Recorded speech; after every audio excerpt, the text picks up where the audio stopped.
I love weddings.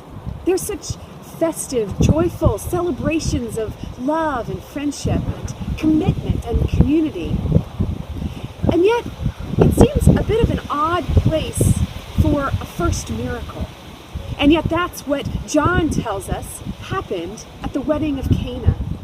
Jesus performed the first of his signs, revealing his glory. Now, if you aren't familiar with this story, let me set the scene. So John begins by telling us that it's the third day. And these words are significant because the third day points to the completion of God's saving work in the person of Jesus Christ. So it's the third day, and Mary, Jesus' mother, and Jesus himself, as well as the disciples, are all at this wedding. And Mary goes to Jesus and tells him they've run out of wine. Well, Jesus dismisses this as being no concern of his.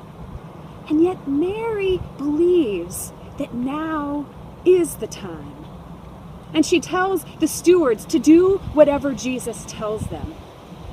Well, Jesus doesn't argue. Instead, he sees 6 stone jars set aside for a purification rite, and he tells the stewards to go fill these 6 jars with water. Now, we're told that each jar holds 20 to 30 gallons, and these numbers are significant only to tell us that that is a whole lot of water. Now, at some point, Jesus turns this water into wine. And yet that seems like an aside in this story. All we hear is Jesus telling these stewards to dip some of that water out and take it to the chief steward, who then tastes this water turned into wine. Now, I find this a very significant detail, that this act of the miracle is imperceptible. There's no magic wand, no fairy dust, no spell spoken, simply abundance.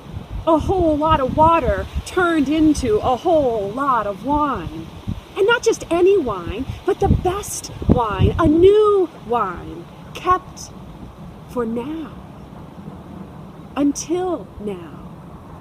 Now is the time. Jesus is here. God has broken into our world in the presence of Jesus Christ with great abundance. It is the third day.